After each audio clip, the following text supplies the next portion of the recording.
Здравейте, приятели! Днес имаме огромното удоволствие да ви представим интервюто, което направихме с Скот Хортън. За тези от вас, които не знаят кой е той, той е директор на Либертарианския институт в Съединените щати и изключително влиятелен журналист и мислител в САЩ. Има много книги на антивоенна тематика. Освен това, той е един от основателите на антивоенния сайт в момента Anti-War, който е много популярен. Посветени са изследванията му и на войната в Газа, и на Афганистан. Последната му книга Provoked е свързана с войната в Украйна, като неговата позиция е много интересна, защото там обяснява как Съединените щати предизвикаха войната в Украйна. Точно тази книга в момента се опитваме да издадем на български. Тепърва предстоят преговорите, но се надявам, че ако вие ни подкрепяте, ще можем да ви доставим още много такива заглавия. Знаете много добре какво прави нашето издателство и какво сме издали до сега. Ако искате да ни подкрепите, естествено влезте на сайта на Bookrat.bg и погледнете какво може да си вземете оттам. Не забравяйте да се абонирате за канала ни, защото вече сме над 80 000 души. Това е голяма общност, която изглежда, че ни показва, че има и други хора, които мислят като нас. Поне аз така чувствам нещата. А сега имате удоволствието да видите това, което ни разказа Скот Хортън. So today we have Mr. Scott Hортън with us. I'm really glad that you accepted our invitation. Hello. Thank you very much for having me. Good to be with you. Yeah, I would like, because you are focused on anti-war movement, you are trying to achieve stopping the involvement of the United States in many conflicts, and you are very well known with this, your work. I would like to ask you what, according to you, is the most important conflict that the United States are involved now at this moment? Is it the conflict in the Middle East or Ukraine? Because these are the two conflicts that are really concerning the whole world. Yeah, I mean, I don't know how you quantify it or measure it. The danger to all of humanity represented by the war in Ukraine, which through a cascading series of blunders could result in a real war between NATO and the Russian Federation and even nuclear war, is playing with the kind of fires. Obviously, nuclear war is a low probability event, but if that bluff is ever called, then we're talking about essentially the annihilation of all of northern human civilization off the face of the earth, and the setting back of humanity by centuries or more. So that always, the relationship between Washington and Moscow is the single most important issue in the world by a million. There's nothing else even in second place. And this is the only thing really that matters for the future of humanity. That as long as each side is sitting on 7,000 H-bombs with, 1,500 deployed, that we have to figure out how this world can be big enough for the both of us. And of course, Russia is essentially caught between the United States and China in playing a game for global dominance there. And so a lot of our Russia policy has to do with figuring out how to weaken China, either by luring Russia away from them, or at least in this case, bogging them down and trying to weaken Russia so that they're less useful to China in the end, which is an idiot strategy deployed by an idiot president and an idiot administration in the previous regime there under Joe Biden. On the other hand, the cruelty with which the Israelis are murdering and cleansing the Palestinians from their homeland is unprecedented in this era. It's unbelievable. Every day, we cover at antiwar.com, every day where they're deliberately killing women and children. So the headline today is another 100 people, another 100-something people killed. And they're luring them in with starving people who they have under blockade. And they lure them in like mice to cheese, as Norman Finkelstein said, with promises of wheat flour, and then they machine gunned them to death. Like something out of some ridiculous movie or something, some crazy thing. It's unbelievable. And they do it over and over again. And there's been, a major, just in the last week, a major report by Haaretz, essentially the most important newspaper in Israel, or one of the most important newspapers in Israel. They just document this thoroughly, as we've been covering it for weeks and weeks in antiwar.com, where they're deliberately shooting women and children, trying to get food, because they have them so starving that they're willing to come to them to beg for a little bit of wheat flour.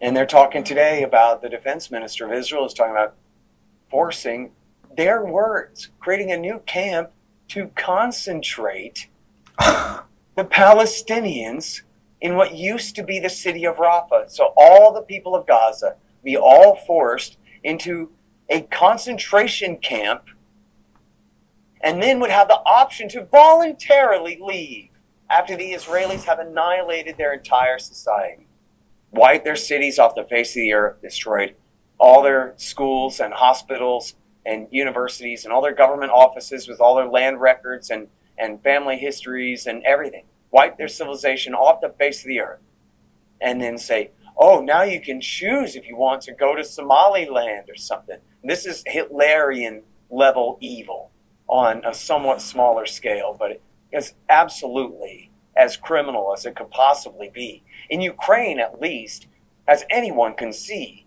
there was this complicated border dispute that was touched off by an illegal American coup d'etat back in 2014, an ongoing, unresolved civil war, threats of major power, military alliance expansion in the, on the front porch, as Pat Buchanan would say, right in what used to be the sphere of influence of the former Soviet Empire and before that Russian Empire. There's a big complicated fight between major powers over where we're going to draw these lines now, and for obviously huge and important reasons. What's going on in Israel is essentially a genocide hiding behind the thin pretext now at this point, in relative terms, the thin pretext of the October 7th attack, which was simply their excuse to get away with bloody murder. No different than W. Bush going to Iraq in the name of 9/11. They invoke a true horror in order to exploit it and get away with, the worst of crimes there. And of course, that war has spread then to Hezbollah, who jumped in on Hamas's side and the Palestinian side with their rocket attacks. And so Israel has, massively punished them with missile attacks and the pager terrorism attack. They have succeeded in sponsoring with Turkey the Al-Qaeda overthrow of the Assad regime in Damascus. So now you literally have killing Americans in Mosul and Ramadi in Iraq War II is now the dictator of Syria. And therefore not a friend of Iran, and that's all that matters to the Israelis and therefore the Americans, 9/11 notwithstanding, and all our guys that died in Iraq War II at the hands of the Sunni insurgency led by Al-Qaeda in Iraq during that time notwithstanding. They go right back to supporting these guys because that's what Israel wants.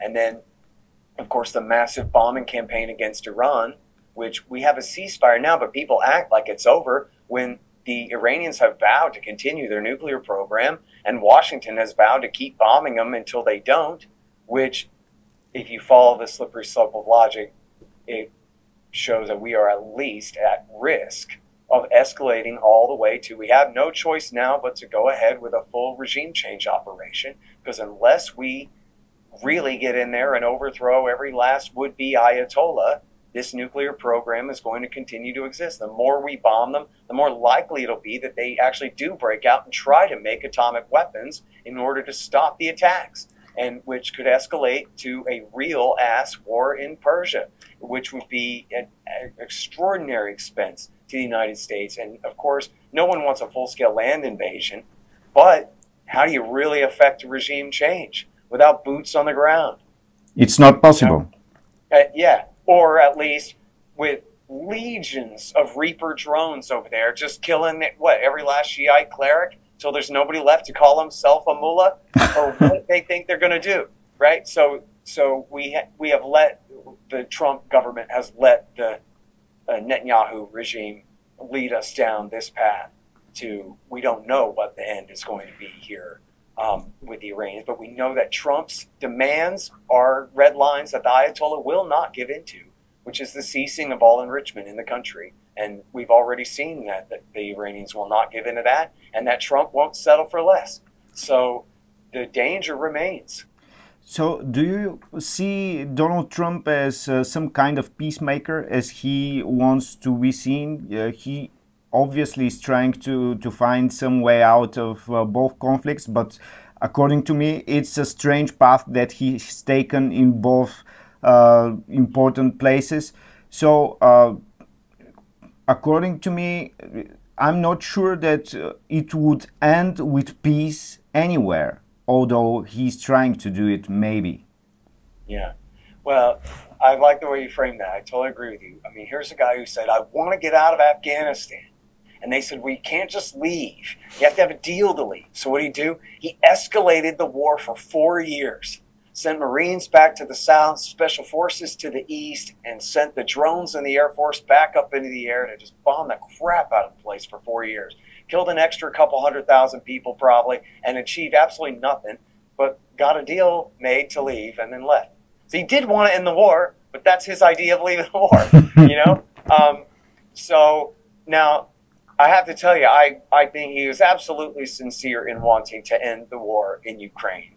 But the thing is, he can't, essentially, because just his inauguration came at a most inopportune time. The Russians are on the ascent, right? They are winning. The tide is not going to turn back the other way. So they're taking more and more territory all the time. But their strategy, of course, is a war of attrition, where they move very slowly and just, carpet bomb, very slowly carpet bomb the Ukrainian opposition with artillery and with airstrikes in order to one day eventually break the Ukrainian military entirely and then have the run of the place where they can just go where they want. But until then, they are far short of completely occupying all of Donetsk, all of Zaporozhye, and all of Kherson, which they have claimed. They have, officially in Russian law, the parliament passed the law, the president signed it, saying this is the new border of the Russian Federation, includes these 4 provinces. And then, of course, as long as they're winning, you have forces in Russian politics, clearly in the media and in the Duma, on the right, who are saying, hey, Kharkiv is right there. And Odessa is right there. And after all, I can never say the name of it right, but there's this giant province deeper in Provatsk or whatever the crap there. Oh, you froze up there a little bit. Are we still talking? Okay. Yeah, it's fine. Yeah. So between the river, the Dnieper River, and Donetsk, there's this whole other giant province of people who are Russian speakers. It's almost like a gray sliding scale of just how ethnically Russian people are and how culturally Russian they are in that country. And so I'm not saying this is legitimate, but I'm just saying you could see from the Russians' point of view, their political argument that, well, what are we going to do? Now that we're taking all of the actual pro-Russian people out of the country, now we're going to leave a much smaller Russian-speaking minority east of the river outside of our benevolent protection? Well, that wouldn't be right. Better just keep going. Right? So now all of Kharkiv and Sumy and Dnieper and Provatsk and whatever the crap. And then, hey, there's Odessa, used to belong to Russia and is, they have a vast tunnel network. If they want to take Odessa, there's going to be a hell of an insurgency there. But it's right there. And they own this strip of land also, or control this strip of land called Transnistria or Transdniester, which is a strip of land on the Moldovan side of the river, on the border of Moldova and Ukraine, where there's still a large Russian population under the protection of Russian troops there. So now, if you're in, essentially, let's say fast forward 6 months or 1 year or 2 years from now, whatever it takes, until the Ukrainian military force anymore, then what are you going to do? Not take Odessa? Not go all the way to Transnistria, where now you can, one, protect your Russian people in Transnistria, and also, two, completely leave rump Ukraine, run now by a bunch of hardcore right-wing ethno-nationalists from the west of the country who absolutely hate Russia and will forever, with no balance on their power inside Ukraine anymore. Now you can leave them landlocked. You can leave them screwed. And Europe's problem now, and all of that. And so I'm not recommending it, but I'm just saying, from the Russian point of view, it makes sense to keep this war going. And all of Biden's threats about destroying their economy, they just open up more trade with others in Asia who aren't opposed to their war in Ukraine and don't care at all. They have an oil pipeline and a natural gas pipeline to China, which needs it. And so Putin, why stop now? And if you're Trump, what threats do you have to make? We can send in more weapons, but we already tried that. We can add more sanctions, but we already tried that. And what about the Lindsey Graham law that he's trying to have these 500% sanctions against Russia and all the countries that are trading with Russia? I don't think they can do it. It's just because it's total economic war against way too many third-party countries who, are not going to give in to that, right? This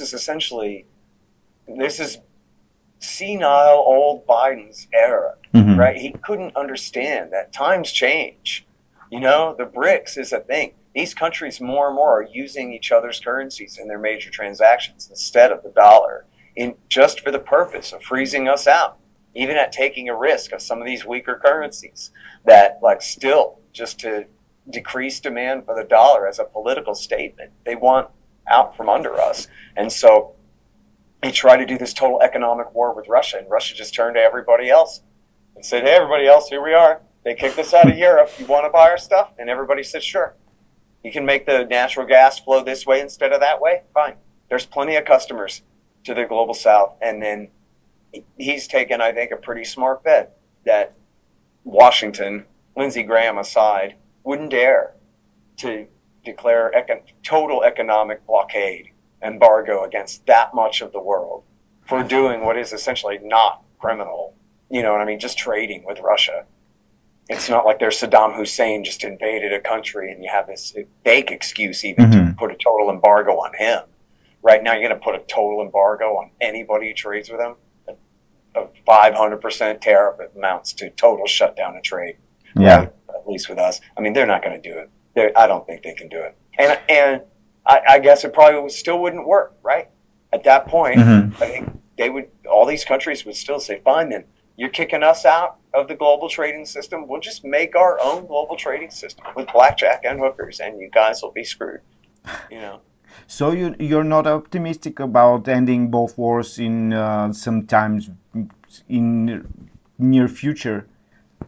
No, I'm really bearish on Ukraine. I don't know. The only card Donald Trump has to play is full normalization with the United States.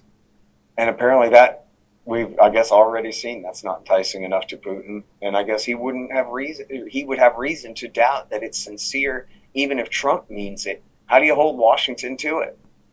Right? I mean, we keep tearing up treaties with them. And there's at least a 49% chance that the damn Democrats are going to be back in just 3 years from now. And we'll be right back where we were again, where Russia's the evil-hated enemy. They might as well still be the Stalinist Soviet Union now again, And then in that case, any overtures, any real progress that Trump and Russia make toward normalization could be reversed. And so, think about what would Trump have to do to make our new renewed friendship with Russia so great that you couldn't break it, right? What? He'd have to sign 10 new treaties and maybe send U.S. companies to work inside Russia, which I'm not. Yeah, you'd have to get all Democratic Party aligned corporations, mineral rights in Siberia, right? I mean, it would have to be a huge thing. And is Putin willing to let Shell Oil come back to Siberia after he already kicked their ass out before? Probably not. You know what I mean? Like we've been through this, and so and the problem is they don't need us. They're resource exporters like us, right? They're competitors with us overall, and so. And so, how do you see the future, for example, with China? The things there are very concerning too. I'm afraid that, you know, the main idea of the change of foreign policy of Donald Trump was to turn the United States against China at some point. So, if we have the opportunity to see these both wars ending, then will it be another one in East Asia? I know, that's the thing. I mean, I wrote a book, Let's Get the Hell Out of Afghanistan. So we immediately pivot to Ukraine. Sorry, everybody, I was trying to do my best, you know. Like, this is, it is a problem. And again, the war with Russia in Ukraine is sort of a proxy war with China in that sense. And like, if we can't have Russia, then we'll try to break it so that they're no use to the Chinese, is essentially what the policy is here. But it's all about depriving China of a useful ally in Russia, which is a fool's errand, right? It's not working. Hasn't worked. But that was what they're trying to do with it. And in fact, I think the previous policy of trying to get along with the Russians and, you know, because look, Russia is a European culture, right? Yeah, definitely. Putin said in an interview back 25 years ago, he goes, look, I like eating with chopsticks. It's fun and everything, but like, come on, at the end of the day, this is a European Christian society, right? They might be the eastern frontier of the West, but they are, you know, part of us, generally speaking, in this civilization and broader Christendom, right? If you want to call it that. And so, and of course, the elite of Moscow identifies Europeans, right? They don't identify with Beijing. They live in London, you know, in the summertime or in the wintertime or whatever. You know what I mean? Yeah. And they go to Switzerland to ski. Yeah. I'm sorry. So, but then, so the problem is this: they call it the Thucydides trap. That when there's a rising empire, the old empire always fights them. But the thing is, America's not supposed to be an empire in the first place. So what we should do is just come to a reasonable accommodation with the Chinese. They're like, look, given y'all's history, we don't think that you're interested in conquering South Korea, Japan, or Australia. We wish that you would negotiate a peaceful reuniting with Taiwan instead of having a fight. Maybe we could help facilitate that instead of facilitating this horrible standoff that's more likely to lead to conflict.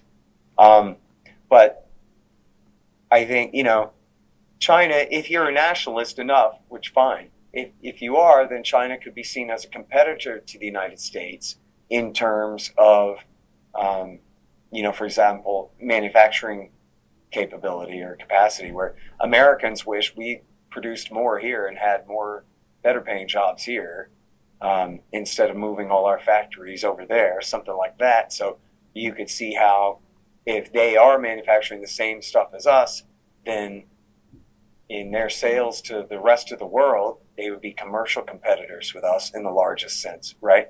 But that doesn't mean we have anything to fight about, you know? I mean, as far as Taiwan is concerned, America has officially recognized Taiwan as part of China for 50 years, since Richard Nixon. Yeah. And we said, look, we don't want you to be reunited by force. Don't you try it, and you pipe down, and y'all not fight, right?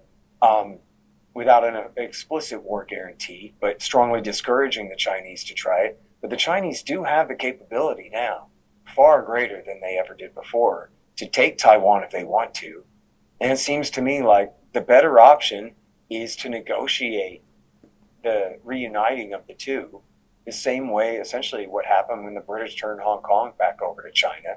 And there are some negative repercussions from that. But you know what?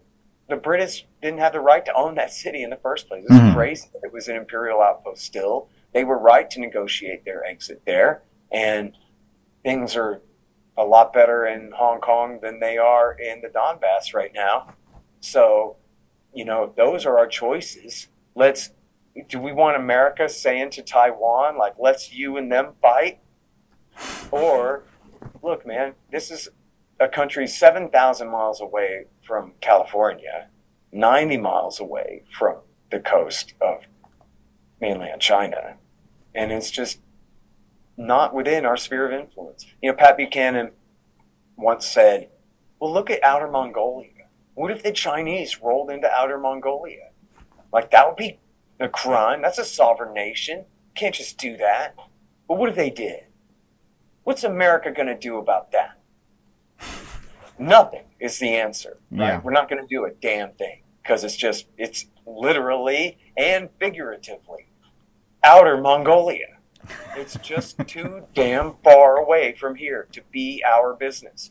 And I think we need to take that same kind of point of view about all of these conflicts. We have to find a way to stay out of them. And, you know, you talk about Israel-Palestine and the war with the broader Shiite alliance in the Middle East. Well, we could end that in a minute just by cutting off all aid to Israel and tell them, fight your own damn wars. We're not coming for you. We're not shooting down missile attacks in retribution for your aggression, and we're not paying 1 red cent for your continued genocide of the Palestinians and confiscation of their private property, and screw you.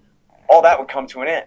Their clean break doctrine would be over, and instead they would have to go to a doctrine of trying to be friends with their neighbors and balancing them against each other and the rest, instead of using America like their master blaster in Beyond Thunderdome. Remember that? The big retarded got the midget on his back telling him what to do as he's fighting everybody, you know?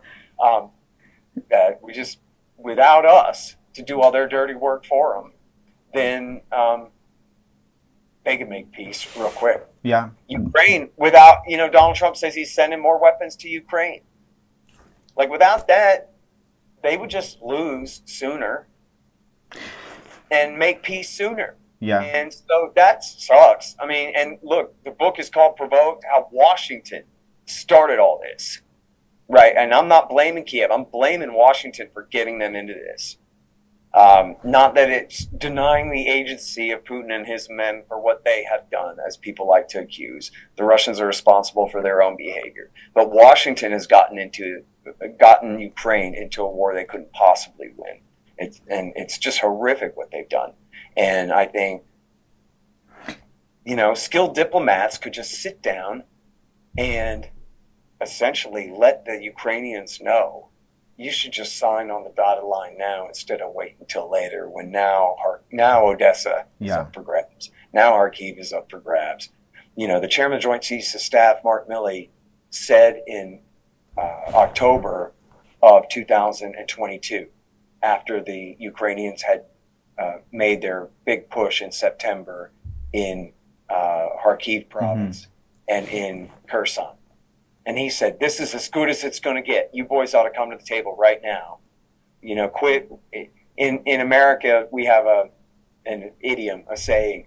We say, quit now while you're only this far behind. I have just one last question. How do you think it's working for the United States? Everything is very complicated, and I see that this strange situation is causing big turmoil in, maybe it seems from here like that, a serious turmoil in the MAGA movement, that a lot of people who are seen maybe like isolationists are now, they're called isolationists. I don't know if they are like that, but they want to have both wars stopped, and in fact Trump is not going this way.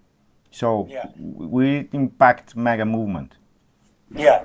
Well, so first of all, there are no political factions in America who call themselves isolationists. Yeah. That's what interventionists call people who don't want war all the time. But we wouldn't say like Brazil is an isolationist power just because they're not at war all the time, right? The only real isolationist country in the world would be like North Korea, right? That's an isolationist power. Right? Definitely. They don't want open relations with anyone. And that's the furthest thing. You can't find, there's hardly anyone even on the furthest reaches of the right who want total autarky and isolation from the Republicans and plenty of liberals and progressives too, who just are non-interventionists and want to end to this era, this doctrine of American dominance in Europe, Asia, and the Middle East. We can't afford it. We cause, obviously, far more violence than we prevent. And so we should just, the principal author of the Declaration of Independence said in his inaugural address, he's our third president, he said that we should seek peace, commerce, and honest friendship with all nations, entangling alliances with none. So, in other words, don't anybody come for Canada and Mexico or us, and we won't have a problem. Maybe the British if they're really nice, but even then, they can fight their own damn battles, most of which they cause, right, are their fault anyway. So, and that's reasonable, right? That's not that's what we should have done this whole time, is come home from Europe, come home from Asia.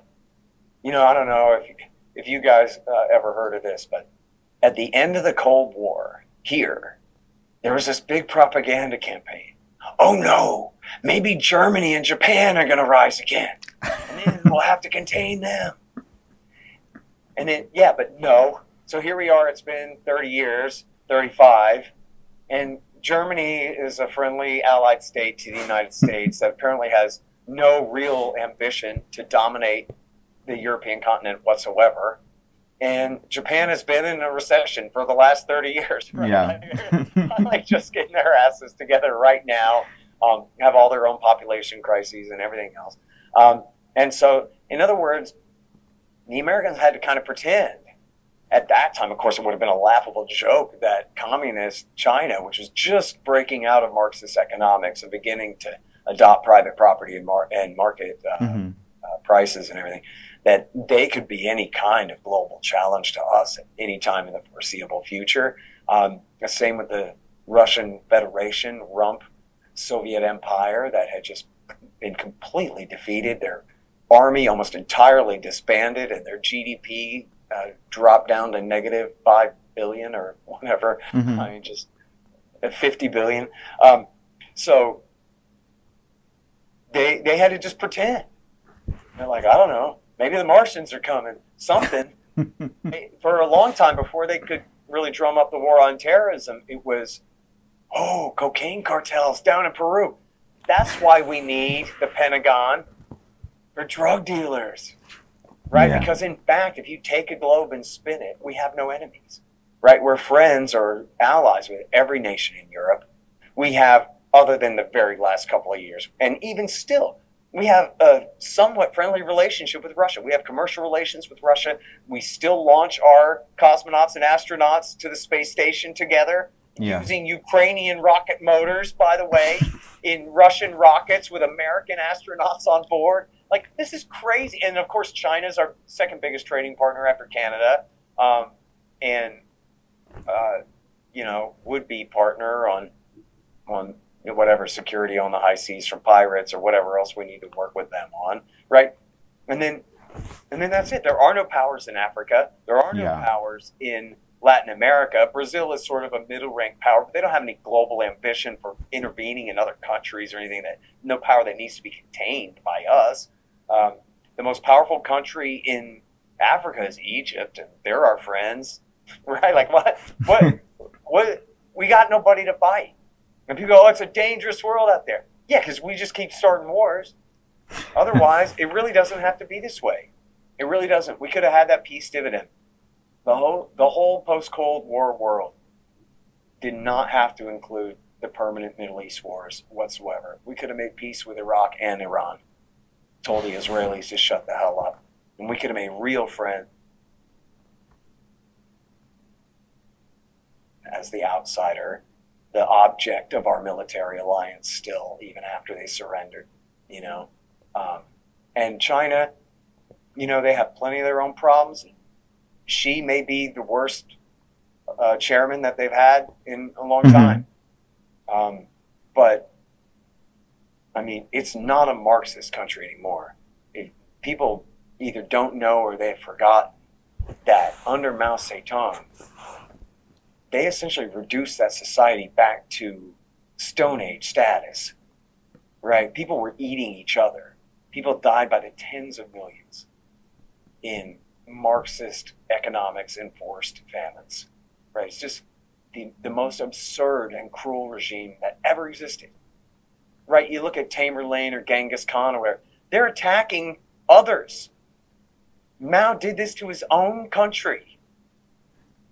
And he turned the whole place, the oldest, most accomplished civilization in all history, before the big century of humiliation by the European powers and whatever, going back thousands of years, and just razed it to the ground. As Lew Rockwell said, turned it into a death camp. Then he finally died, and the right wing of the Communist Party took over and inaugurated property rights and market prices, and you had the greatest increase in the standard of living for the most people in the shortest amount of time that ever happened in the history of the world. It's the greatest miracle. And they're not going back. It's still a one-party state. I'm not saying that. But they're not going back to the worst tyranny mankind has ever seen before. So we could take this as some real progress and try to look at it on a little bit longer time scale. Is the world big enough for our civilization and theirs? Well, it has to be, doesn't it? And so we're just going to have to figure out a way other than just, taking this Israeli model of constantly bullying and dominating everyone all the time, which of course only results in these kind of reactions to us. It doesn't mean that, that the Chinese or anyone else wouldn't have ambitions, but it's just, look at their actual capacity to carry out even the worst kind of ambition. So, for example, if the American Empire just came home, I think the Chinese really want to replicate W. Bush's folly in trying to conquer the rest of the world and completely bankrupt themselves in the process. No, definitely. Look at us and go, no, that's not how you do it, right? This is totally different culture, They see their presence in the world in a different way, trying to work with many of the people and not trying to invade them like that, to suppress them. They just use the opportunity, and if you in some way work for the Chinese, then it's fine. They see it like that. You can see this in Africa, for example. This kind of influence going there. It's a totally different way of introducing their power. So thank you. It was really, really interesting interview. Really nice to speak to you. So hope that we could have you soon again on different topics. Well, thank you very much for having me. It's been great. Yeah, great to see you.